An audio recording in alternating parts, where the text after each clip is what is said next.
За сайн бацгаана уу? Та бүхэндээ саяхан нээлттэй хийсэн нэгэн сонирхолтой киног ярьж өгөхөд бэлэн боллоо. За тэгээд манайхан үзгээсээ өмнө лайк болон subscribe дарж дэмжихээ битгий мартаарай. Ингээд кинонд орцгоё.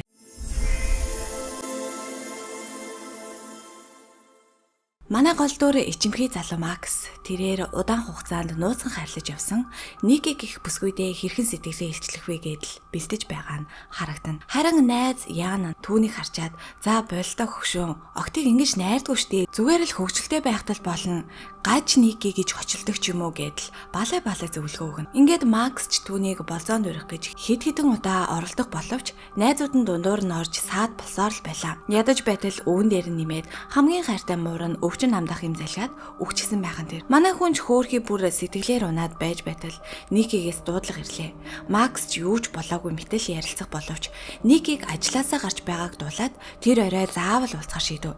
Мөн энэ үеэр нь Ники хайртай болор зүйлтэй ус зайлуулах хоолойроо унгаад алдчихсан гэдгээч дуулгав. Ийхүү Никигээс оноо авахын тулд Макс шинэ болор зүйлд авч өгөхөөр нэг хачин жигтэй шидний дэлгүүрийг зорив. Гэвч тэндээсээ зүйлд биш харин мөчрийг хуглаад хүслээ шивнмэл биелдэг хүслийн бургас гих хачин тоглоом бодолдож авах нь тэр. Гэтэл худалдагч ч түүнд хандана. Үүнийг авсан хүмүүс үргэлж гомдолдож эргэж ирдэг шүү.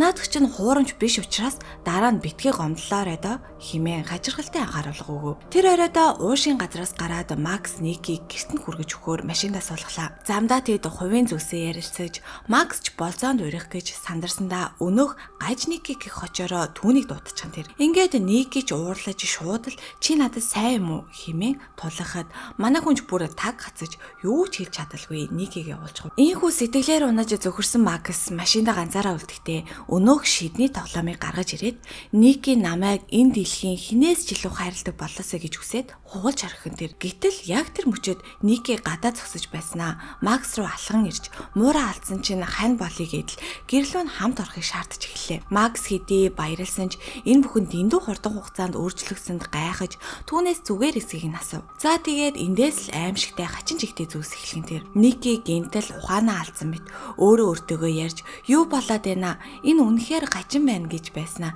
гинтэл дахиад л Максийн гэрлүү явъя гэдэл тайр. Тэгснэ машин дотор гинтхэн минь өхөж байна би ганцаараа баймаргүй байна гэдэл асгартал уйлж эхлэхэд тэр. Ингээд арга барагдаж гэртээ авчирсны дараа ч Ники Максийн үнэртэн дурлаж түүнийг хамт хөвтгийг дахин гуйж шална. Тэгээд Максыг үнсэж байснаа гинэт дахиад л ухаан орсон мэт би юу хийгээд байна гэж гайхан паник атакт орсон юм шиг л галзуурсан мэт орилж эхэллээ. Хорвоогийн хамгийн хачин зүйлстэй нүүр тулсан Макс ч сандарсандаа интернетээс өнөөх нэг хүслийн бургас үнэхээр ажилдаг хэсгийг хайж эхлэх боловч хариултууд нь үнэхээр л эргэлзээтэй. Нэг хэсэг нь энэ бол зүгээр л ловер гэж байхад нөгөө хэсэг нь үнэхээр ажилдаг амьдрал сүрүүлдэг хэмээн бичсэн байв. Удалгүй Максыг уцаа ширтээд байж байтал Ники сэрж урдынхаасаа ч илүү ялтам дугаар түүн рүү тэмүүлж буцаад хажууд нь хөвтгийг гуйна. Тэд хамт унтаж өглөө нь Максыг сэрхэд Ники аль хэдийнэ босчихсон түүний үгсэн муранд зориулж хачин жигтэй оршуулгын зан үйлд бэлдээд зогцыг нь өмнөд тавьчихсан байхан тэр. Мөн тэр хоёрыг хамт ажилдаа ирэхийг харсан Янч Максаас өчигдөр шөнө юу болсныг асууж шалгана. Макс Никигийн аав хор тавдар туссан. Тийм болохоор сэтгэл санаа докторгүй маш хачин ажиллаж байгаа гэж хэлэх боловч Янч бүр гайхаж орхилоо. Учир нь Яны мэдэж байгаагаар Ники аавдаа огтхонч санаа тавьдаггүй. Бүр үзэн яддаг байж л дээ. Ингээд Ян дотроо Никиг ямар нэгэн зүйл татснаас болж л ингэж байгаа байх хэмээн таамаглав. Ажлын дараа Ники дахиад л Максийн гэрт маш ханган хувцалчихсан ороод ирлээ. Тэрээр өнгөрсөн шөнө хитрхи их уусандаа уучлахгүй. Тэдний хооронд үүссэн харилцаа үнэхээр таалагдж байгаагаа хэлнэ. Харин Макс түүнээс зориг гарган чи надад үнэхээр сайн юм уу хэмээн асуухад Ники тийм ээ цаг хугацаа өнгөрөхийн хэрээр л ийм болчихсон. Яагаад гэдгийг мэдэхгүй байна хэмээн хариулхан тэр. За тэгээд Макс ч бүр хүслэн биелсэнд маш их баярлаж тэд яг л аз жаргалтай хосоочиг байх боловч энэ аз жаргал удаан үргэлжилсэнгүй. Ян Макс руу залгаж аимшигтай үннийг хэлсэн нь Никигийн аав цоо ирвэл ямар ч хавдар тусаагүй. Түүнээс гадна Ники саяхан Саратай уулзахдаа Максыг яг л төрсөн дүүшгээл хардаг хизээч түүнд дурлахгүй хэмээн ярьж байж л дээ. Энэ бүхэнд ч Яанд маш сэжигтэй санагдаж Никийг дисөөр хүн болчихлоо гэдгийг давхар хэллээ. Харин Макс үүний шалтгааныг өнөөх хараалт тоглоомоос болсон гэдгийг аль хэдийн мэдэж байв. Ингээд Макс Никигээс аавынхан талаар асуухад Ники сандарч уурлаж эхлэв. Би тэнд сайхан байхад аав яг ямар хамаатай юм бэ гэдэл дайрч гарав. Үүнээс хойш Никигийн гаж үйлдэлүүдэж хяналтаас гарч жинхэнэ хар дарсан зүгт эхэллээ. Маргааш өглөө нь Максыг сэртэл Ники ямар ч хөдөлгөөнгүй өрөөний харанхуй болон зогссон. Түүнийг ширтэж байхын тэр мөн айж цочирсан Макст тэрээр чи унтаж байхдаа дэндүү өхөөрдөм харагддаг болохоор чинь зүгээр л харж зогссон юм. Буцаад унт гэдэл зэвүүн гихчин хийж орхив. Тэгснээ Ники гинтэл уйлж чи намайг миний хайрладаг шиг хайрлахгүй байна гэдэл гомдлож гарав. Айсан Макс чимээгүйхэн цааш харан хөвтөл Ники ардаас нь чи одоо яагаад намайг хайрлахгүй байгаа юм бэ хэмээн хашгирч яг л галзуурсан мэт авирлаж эхэллээ. Хамгийн аимшигтай нь өглөө нь Макс ажилдаа явахаар толинд хартал түүний ус нэг л хачин болчихсон байсны учир нь Ники унтаж байхад үсийг нь хайжилж өөртөө авсан болж таар. Үүндээ ч зочирсан Макс Никид дахиж ийм зүйл хизээж битгий хийгэрэй хэмээн анхааруулхад Никиж гимсэн дүрсгэн уучлалтгүйж инээмсэглээ дахиад л үнсэлт нэгхэн тэр. Мөн Макс түүнийг тайвшруулж дахин унтаж байхдаа ширдэг гих мэт хачин зүйл хийхгүй гих амлалт авав. Гэвч хараал нэгэнд хүчээ авсан тул Никигийн гаж өллөө зогссонгүй. Улам бүрд ордов. Өглөө нь Максыг ажилдаа явах гэтэд Ники хаалгыг нь бүхэлд нь скотчоор хаацсан байлаа. Макс ч бүр гайхаж хаалгыг хүчээр онгойлгон гадагш гартал Ники түүн рүү яг л амьгуур робот шиг нэмсгэлсээр зогсож байсан газараа шууд л өмдөндөө шийж орхив тэр. Ажил дээрээ Макс Никигийн бэлдэж өгсөн өдрийн хоолыг нээж үзтэл дотор нь өөрийнх нь нууцаар авахулсан хідэн зураг бас сэндвич байлаа. Түүнийг сэндвичнээс хазаж ч амжаагүй байтал хамт ажилдаг Сара нь хайрцаг дотроос Никигийн үлдээсэн зурсыг олж харахын тэр түүн дээр нь за муурчин ямар санагдаж байна химэн битсэн байхын тэр. За тэгээд Макс ч хөрхий дотор нь харанхуйлж шууд л бүгдийг ойлголоо. Ники түүний хайртай муурны махаар сэндвич хийсэн болж тарж л дээ. Ойгууцсан тэрээр шууд л 0 руу гүн орж бөөлж чорхлоо. Ажиллаа тарсны дараа Яан Максыг гэртэнд хүргэж өгтөө түүнийг буруутгаж эхэлнэ.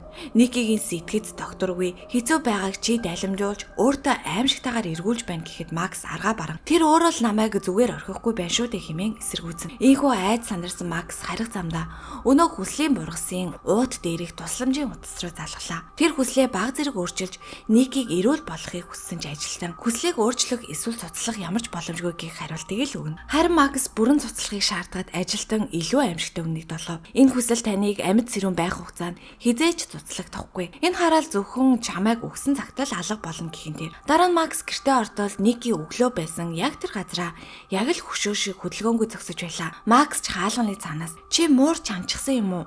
Тэгж болохгүй штэ хэмээн хэлгээд Ники юуж болоогүй мэтэл загсна. Харин Максыг найзуудынхаа үдшилэг рүү явна гэхэд Ники цуг явна хэмээн дайрч Сараг тэнд очихыг дуулмагцаа галзуурсан мэт чангаар хашгирч эхэлсэн тул Макс ч аргагүй ирэхэд түүнийг давуулаад явв. Үдшилэг дээр найзуудад ч тоглож байхад хин нэгний хийсэн жижигхэн хошигнолтол Ники яг л галзуу хүн шиг чангаар энийх нь бүгдийг эвгүй байдалд оруулна. Гэтэл дараагийн даалгавар Макс тарж тэрээр зүүн талд байгаа хүнээ үнсэх ёстой болсон нь Сара байж тарлаа. За тэгээд үүнийг харсан Никигийн дотор мангасч сэрж Сараг Максыг хажуугаас холдуулаад өөрөө Максыг үнсгий завдав. Ингээд бүгд л Никигийн энэ галзуу авираас болоод таг чимээгүй болоход Ники гинэт ширээн дээрээс лонх аваад нүүрлүгээ дахин зохиход үдшилэгч ёстой нэг хар дарсан зүуд болох хувирлаа. Ийхүү Макс түүнийг яралтай эмнэлэгт хүргэж ойдол тавиулаад гэрт нь буцааж авчирлаа. Макс ч галзуурах шахан уурлаж "Энд чинь хэвийн зүйл биш шүү дээ Ники. Чи надад үнэхээр сайн юм уу?" хэмээн хашгирахад Ники нүүрнээс нь цус гойцсон чигээрээ аимшигтайгаар орилж "Тийм ээ, би гаж Ники байна" хэмээн хариулхан. Айсан Макс бие биенээсээ түр хугацаанд зай барих хэрэгтэй хэлж өнөөдөр Яаны тонхоор шийдсэнийг хэлв. Гэтэл үүнийг сонсон Ники бүр ч их галзуурч ямар ч утгагүй хачин зүйлсийг тасралтгүй өглөж эхэллээ. Энэ бүхэн жинхэнэ хайр биш. Хараал гэдгийг Макс ч яс мохондоо тултал ухаарч нулимстай нүдээр түүнийг харан аргаа барахдаа яг хажууд нь унтаад өг. Энэ үед Максийн утсанд Сарагаас зурус чамд хэлэх чухал зүйл байна. Цэцэрлэгт хүрээлэн уулзъя гэсэн байв. Ингээд Максыг чимээгүйхэн босох мөчөд Ники нойрон дундаа намайг халаад өгөөч хэмээн бутнаж байгаа нь тэр одоо унтаж байгаа бөгөөд энэ бол хараалт автаагүй цаанаад арчилж буй жинхэнэ Ники байлаа. Үүнд зочирсан Макс ч надтай хамт байх нь тийм муухай байна гэж юу хэмээн асуухад Ники би чамтай хизээч хамт байгаагүй Макс. Зүгээр л намайг алжих хэмээн хариулна. Үнэн дээр түүний ухамсар энэ аимшигт хараалтай тэмцэж өглийг гуйж байлаа. Дараа нь Макс Саратай уулзахад Сарат нэгэн нууцыг дэлгэв. Ники Ян хоёр сүүлийн 2 жилийн турш нууц харилцаатай байсан бөгөөд Ян Никийг өөрөөс нь өшөөгөө авахын тулд Макстай үерхэж байгаа гэж бодож байж л дээ. Мөн тэрээр Макс хандан энэ харилцаа зөв биш ээ. Чамд илүү тайван хүүх хэрэгтэй гэдэл өөрийгөө илэрхийлэх мэтэл асуув. Гэвч яг тэр мөчөөд гинэт Ники гарч ирээд Сарагийн толгойг дахин хүчтэй савж газар дээр нь хөнөөж орхин тэр. Дэгснээ Макс руу хараага зустай гараараа нүрийг нэ. Ийм зүйл харуулсанд уучлаарай хонгор минь. Гэхдээ энэ нэг бодлын чиний буруу шүү дээ хэмээн хэлгэн тэр. Айс сандарсан Макс ч аргагүй ирэхэндээ Никитэй хамтран Сарагийн цогцыг нуунд алтлаа. Буцаж ирээд Макс өөрийн хийсэн тэнэг үйлдэлээс болж галзуурах шахаж тэр даруй өнөөх шидний дэлгүүрт очиж өөр нэг хүслийн мургас авав. Тэгээд Никийг өөрийг нь зөвхөн найзын хуваарлах хайрладаг болгож өөрчлөх гэж оролцсон боловч дүрм ёсоор хүн бүр ганцхан хүсэл шивнэх хэрэгтэй. Макс мөчрийг хичнээн хүчлээд хугалж чадсангүй. Аргаа барсан тэрээр Яан дээр очиж өнөөх шидний тоглоом болсон хүслийн талаар бүх хүнийг хэллээ. Гэвч Яан түүнийг солиорсон байна гэж бодон огтхон ч итгэсэнгүй. Харин Макс түүнээс наадхаа ашиглаад намайг хизээч хүсэл шивнээгүй байгаагаар буцаагаад хүсчих хэмээн гуйх боловч Яанч гэж сайхан гар Максийн хийснийг хүсэх биш. Харин өөртөө би тэр бомтон доллартай болохыг хүсэж байна гэдэл мөчрийг хугалчихсан тэр. Гэтэл юу болсон гэж Тэнгэрээс мөнгө бороо мэтэл хасгарч ихэсэн. Энэ тоглоом үнэхээр л ажилтгийн баталгаа байлаа. Яанч баярлан орилж байхад Макс өөрийнхөө амьдралыг там болгосноо ухааран зөвхрөнгөө баран өвдөг зөвхрөн унлаа. За тэгээд эзэн найдварвал Ники өөрөө хүсэл шивнэж энэ бүхнийг зогсоох явдал байв. Ингээд тоглоомыг Никид аваачиж өгтөл Ники улам бүр галзуурч чи яагаад намайг хайрлаж чадахгүй байгаа юм бэ хэмээн хашгирч өөрийнхөө нүүр амыг зөгч орилж гар. Улмаар тэднийг дагаж ирсэн Яаныг ч шууд л буудаг хөнөөж орхин тэр. Макс Никийг арай гэж тайвшруулахад Ники бид үрд хамт байх болно гэдэл